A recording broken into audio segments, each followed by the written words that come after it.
7월 14일 법률방송 로투데이 시작하겠습니다. 법률방송에서는 이륜차에 대한 불합리한 규제와 차별 관련한 이슈들을 지속적으로 보도하고 있는데요. 오늘 의정부지법에선 일선 경찰서장의 오토바이 진입 제한 조치를 취소해달라는 이륜차 라이더들의 집단 행정소송이 제기됐습니다. 이륜차 진입 제한 조치에 대한 집단 행정소송은 이번이 처음이라고 하는데 장한지 기자가 현장을 취재했습니다. 오늘 오전 서울 도봉구 도봉산 입구 이륜차 마니아 유튜버 6명이 의정부 지방법원을 향해 출발합니다. 한 팀은 의정부 서보로를 이용하고 다른 한 팀은 평화로를 주행 코스로 잡았습니다. 오토바이 타는 변호사 이호영 변호사는 서보로를 택해 달렸는데 시내 주행보다 훨씬 안전하고 시원하게 주행합니다. 아주 안전하게 주행하고 있거든요. 이렇게 그냥 편안하게 갈 수 있는 도로 대신에 꽉 막히고 막 교차로 있고 애들 튀어나오고 막 신호 위반하고 이런 어려운 도로를 이용하다가 서보로를 달린 이호영 변호사는 단 10분 만에 의정부지법에 도착합니다. 반면 평화로를 주행 코스로 잡은 유튜버 달려라 은희는 40분이 걸려서야 의정부지법에 도착했습니다. 우리가 지금 계속 이렇게 돌리는 이유가 뭐냐면 내비게이션은 지금 서부로를 타라고 한대요. 왜냐면 서부로가 빠르고 쉽거든. 똑같이 출발했지만 서부로에 비해 평화로가 주행 시간이 4배가량 더 걸린 겁니다. 내비가 알려주는 대로 가면 서부로를 타라고 하니까 모모가 앞에서 루드를 보는데 갔다가 다시 돌고 갔다가 다시 돌고 돌아서 길을 모르니까 빠른 길로 안내를 해주니까. 오토바이 유튜버들이 의정부지법에 집결한 건 의정부 경찰서장을 상대로 의정부 서부로 이륜차 통행금지 처분 취소 소송을 제기하기 위해서입니다. 소송 참여 의사를 밝힌 라이더들은 700명이 넘습니다. 서부로를 지금 통해서 우리가 와봤는데 이륜차 운전자들이 서부로를 주행하지 못하게 된 결과 오히려 더 위험한 도로를 통해서 운전을 해야 되고 그로 인해서 이륜차 운전자들의 어떤 생명권 침해. 앞서 의정부 경찰서는 지난달 30일 서울시 도봉구와 경기도 의정부시를 잇는 서부로 통행 제한 공고문을 홈페이지에 게시했습니다. 2017년부터 2020년까지 지난 4년간 3건의 이륜차 사망사고가 있었다는 것이 통행금지의 이유입니다. 3건의 사망사고가 2017년부터 2020년 사이에 3건의 사고밖에 안 발생했으니까 사실 대단히 안전한 도로라는 게 오히려 증명되는 건데 이게 같은 팩트를 두고도 판단은 이렇게 다를 수가 있는 7월 한 달 계도 기간을 두고 오는 8월부터는 단속에 착수할 방침인데 이륜차 운전자들은 행정 편의적 발상이라고 비판합니다. 군인이 휴가가 나와서 문제를 일으킨다고 휴가를 통제시키고 그다음에 또 뭐 한강 다리에서 자꾸 사람들이 자살을 하니까 한강 다리에 사람들을 통행 금지를 시키고 이런 1차원적인 집단 행정소송 소장에서 라이더들은 의정부 경찰서의 처분은 이동의 자유 등 헌법과 법률에 위배된다고 강조했습니다. 도로교통법 제6조 2항은 경찰서장은 도로에서의 위험 방지 등을 위해 통행을 제한할 경우 제한 구간과 기간을 정하도록 하고 있습니다. 하지만 이번 의정부 경찰서의 처분은 기간에 정함이 없는 사실상 무기한 처분으로 이는 법률에 위배된다는 것이 이호영 변호사의 지적입니다. 고속도로나 자동차 전용 도로도 아닌데 명확한 사유나 법적인 근거도 없이 라이더들의 통행의 자유와 행복 추구권 등을 침해한다는 겁니다. 오토바이가 어쨌든 못 들어가는 도로는 우리나라에 자동차 전용 도로와 고속도로가 있어요. 그러면 오토바이의 통행을 전면 금지, 영원히 금지시키려면 도로에 지정을 해야 돼, 변경해야 돼요. 지금 서부로 같은 경우는 나아가 배달대행 이륜차 운전자들의 경우엔 생존권과 직업자유 침해 소지도 있다고 소송단은 목소리를 높입니다. 이에 이호영 변호사는 본안 소송 결정 전까지 현재의 급박한 권리 침해를 해소하기 위한 처분 효력 정지 신청도 함께 제기했습니다. 배달 라이더분들 같은 경우는 생계의 위협을 받을 수 있다.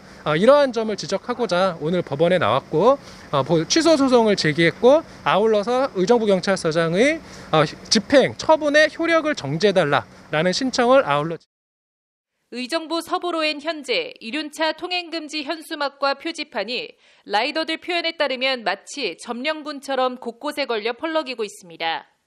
여기 보니까 이렇게 오토바이 출입 금지 표지판이 이미 붙었어요. 네. 이건 뭐냐면은 의정부 경찰서장의 그 오토바이 통행 금지 처분이 이미 효력이 발생했다는. 이게 단순히 의정부 서부로 도로 하나를 라이더들이 이용하냐 마냐 정도의 문제가 아니라고 라이더들은 말합니다. 오늘 물러서면 내일 제2, 제3의 서부로가 계속 생겨날 것이고 결코 그런 상황을 묵과할 수 없다고 라이더들은 목소리를 높입니다. 전국적으로 이와 같은 도로들이 계속적으로 늘어가고 있습니다. 지금 서부로 같은 경우 이런 경우를 원천 차단을 시켜야 앞으로 그런 도로들이 더 이상 늘어나지 않을 것이라고 저는 생각합니다. 이번 서부로만큼은 반드시 우리 라이더들이 사수를 해야 된다고. 해당 처분에 대한 의견을 듣기 위해 법률방송은 의정부 경찰서 측을 접촉했지만 이렇다 할 답변을 들을 순 없었습니다. 법률방송 장한지입니다.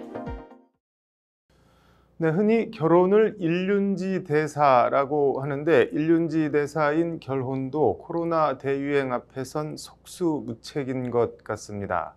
수도권 거리두기가 4단계로 격상되면서 예비 부부들의 불만과 아우성이 여기저기서 터져나오고 있습니다. 타당한 불만 제기일까요? 아니면 이런 시국에 그 정도는 참아야 하는 걸까요? 신세아 기자입니다. 이달 24일 결혼 예정이었던 예비신부 조은희 씨는 수도권 거리두기가 4단계로 격상되면서 결혼식을 일단 석 달 뒤인 10월 23일로 미뤘습니다. 저는 결혼식 원래 7월 24일이었고요. 200명 그 보증 인원 잡았어야 돼가지고 네. 200 잡았고요.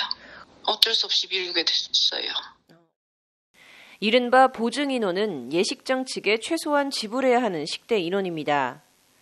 최소한으로 한다고 200명으로 잡아놨는데 4단계 거리두기로 결혼식 참석 인원이 8촌 이내 친인척 49명까지로 제한되면서 고민 끝에 일단 결혼식을 미룬 겁니다.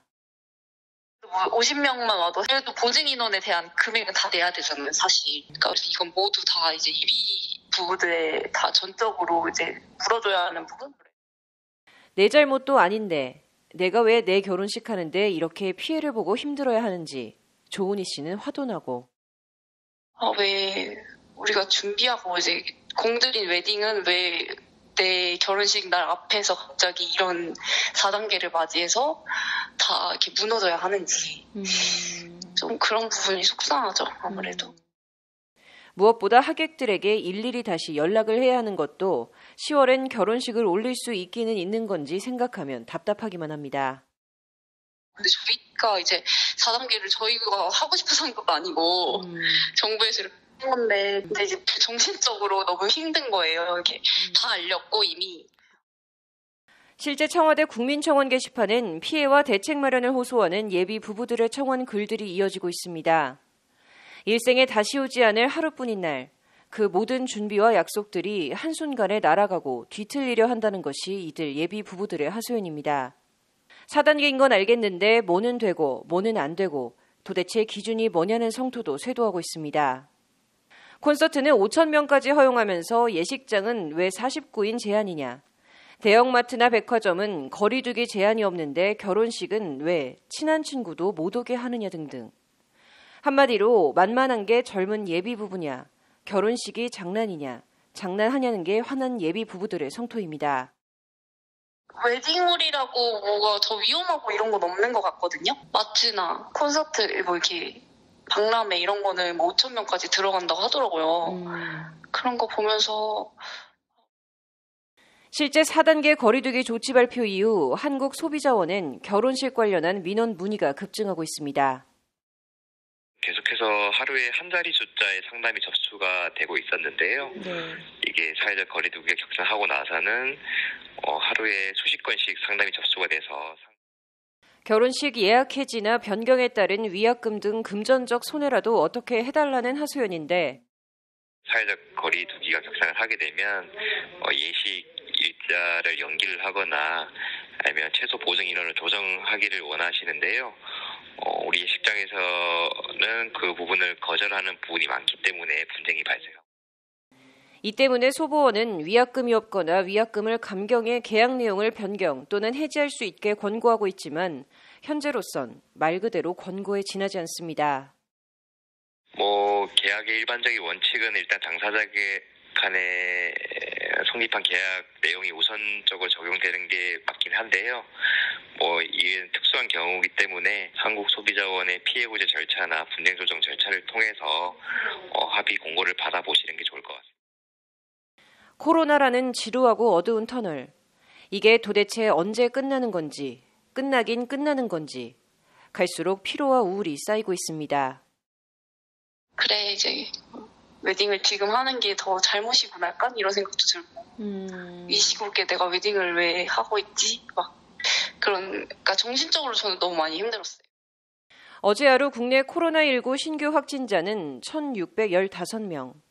국내 코로나 발생 이후 역대 최다 기록을 다시 찍었습니다. 법률방송 신세아입니다.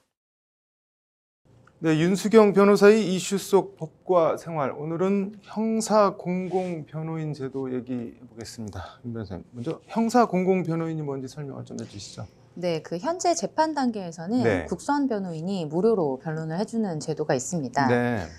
이렇게 변호인의 조력을 받을 권리를 네. 경찰이나 검찰 수사 단계로까지 네. 확대한 것이 형사 공공 변호인 제도입니다. 네. 이 제도 하에서는 네. 그 형사변호공단에 의해서 네. 선정된 국선 변호인이 수사 초기부터 수사가 종결될 때까지 네. 피의자와의 상담, 그리고 피의자 신문 절차에 참여, 변호인 의견서 제출 등의 방법으로 법적인 네. 조력을 하는 제도입니다. 네. 쉽게 말해서 기존의 그 법정에서 네. 피고인을 무료로 변론하는 것은 국선 변호인이고 네. 수사 단계에서 법적인 조력을 주는 변호사가 형사 공공 변호인이라고 보시면 되겠습니다. 어떤 사람들이 형사 공공 변호인 조력 대상이 될 수 있는 건가요? 크게 두 가지로 나누어서 볼 수가 있습니다. 네. 먼저 그 필요적 국선에 해당되는 경우는 네. 미성년자, 70세 이상인 자, 노화자, 심신장애자 등 이제 사회적인 약자와 네. 기초생활수급권자, 차상위 계층 등 경제적인 약자가 네. 단기 3년 이상의 법정형에 해당하는 범죄에 대한 혐의로 네. 출석 요구를 받는 경우 필요적으로 국선 변호인을 선정해 준다라는 제도입니다. 네. 그리고 두 번째는 신청에 의한 국선인데요. 네. 필요적 국선 대상자에 해당하지 않더라도 법령이 정하는 요건에 따라서 경제적 자력이 부족하다고 판단되는 경우 피의자의 신청에 네. 따른 심사를 거쳐서 네. 국선 변호인을 선정해 주는 제도라고 합니다. 이게 심사나 선정은 누가 하나요? 네, 그 별도의 네. 형사변호공단을 설립해서 여기서 선정을 한다고 합니다. 네. 공단은 그 외부 개업 변호사를 위촉해서 네. 피의자 국선 변호인 명부를 작성해 두고 수사기관으로부터 선정이 필요하다는 통지를 받을 때 네. 신속하게 변호인을 선정해 주는 역할을 하게 된다고 합니다. 네. 따라서 이제 직접적으로 변호를 담당하는 기관은 아니고 네. 이제 국선 변호인 선정 절차를 수행하는 행정적인 지원기관의 성격을 갖는다는 것이 법무부의 설명입니다. 네. 이 그 형사변호공단의 법적인 성격은 네. 그 법률구조법에 따라서 경제적으로 어렵거나 법을 몰라서 법의 보호를 충분히 받지 못하는 사람의 기본적인 인권 옹호 및 법률 복지 증진을 위해서 설립돼서 네. 법무부에 등록된 법인이라고 볼 수가 있겠습니다. 네. 이와 관련해서 법무부는 어제 네. 그 형사공공변호인 제도 도입을 위한 네. 형사소송법 및 법률구조법에 대한 입법 예고를 한 바 있습니다. 기대되는 효과 어떤 게 있을까요? 네, 이제 법무부가 밝힌 기대 효과는 크게 두 축이 되겠습니다. 네. 먼저 그 수사 절차에서 네. 인권 침해 여부를 감시해서 무고한 사법 피해자의 발생을 방지하고 사회적인 약자들의 수사 절차상의 실질적인 변론권을 보장을 해서 네. 사법 시스템에 대한 신뢰를 제고할 수 있다라는 것이 법무부가 밝힌 기대 효과입니다. 네. 또한 이제 법무부는 네. 그 영화 재심의 소재인 그 네. 약촌 오거리 살인 사건, 네. 이춘재 연쇄 살인 사건, 네. 그 삼내 나라 슈퍼 사건 등을 예로 들면서 네. 이 같은 인권 침해를 방지하고 실질적인 변론권을 보장하는 효과가 있을 거라고 설명을 했습니다. 네. 형사 공공 변호인제도 개인적으로는 어떻게 보시나요? 네, 그 법무부의 통계에 따르면 네. 2015년부터 19년 최근 5년간 그 경찰 수사 단계에서 변호인 참여율, 네. 그러니까 검찰로 송치된 전체 피의자 수 가운데 네. 경찰 피의자 신문 등의 변호인이 참여한 그 비율은 네. 0.3에서 1.4%에 불과하다고 합니다. 네. 그러면서 이 법무부의 입장은 네. 이 형사 공공 변호인 제도가 도입이 되면 네. 매년 약 2만 명의 사회적 경제적 약자들이 국선 변호인의 조력을 받게 될 것이라고 네. 설명을 하고 있습니다. 네. 그렇지만 이제 이 제도가 성공적으로 네. 정착이 되려면 네. 빈곤층 등 실제로 조력에 필요한 지원 대상으로 수혜층을 네. 선정하는 것이 선행되어야 할 것 같습니다. 네. 그리고 이제 형사 사건의 경우는 이제 누군가의 인신에 관련된 네. 이제 중요한 사안인데 네. 제대로 된 양질의 법률 서비스를 받는 것이 어떤 사건보다도 중요하다고 생각을 합니다. 네. 지금 현재 시행되고 있는 그 재판 단계에서의 네. 국선 변호인 제도도 이제 부실하다는 비판과 지적이 끊이지 않고 있는데요. 네. 제대로 된 이제 보수를 지급받지 못하는 그 형사 공공 변호인이 자칫 그 수사기관의 수사나 네. 조사에 정당성만 부여하는 부작용이 생기지는 않을지 우려가 됩니다. 새로운 제도를 만드는 것도 중요하지만 네. 그 현재 재판 단계에서의 법원 선임 국선 변호인이나 네. 그 정부기관인 법률구조공단 등의 그 기존 제도와 시스템을 전체적으로 내실화하는 네. 것도 중요하다라고 생각을 합니다. 형사 공공 변호인 제도 시행을 하는 게 중요한 게 아니라 잘 하는 게 중요하다는 취지로 들리는데요. 네, 오늘 말씀 잘 들었습니다.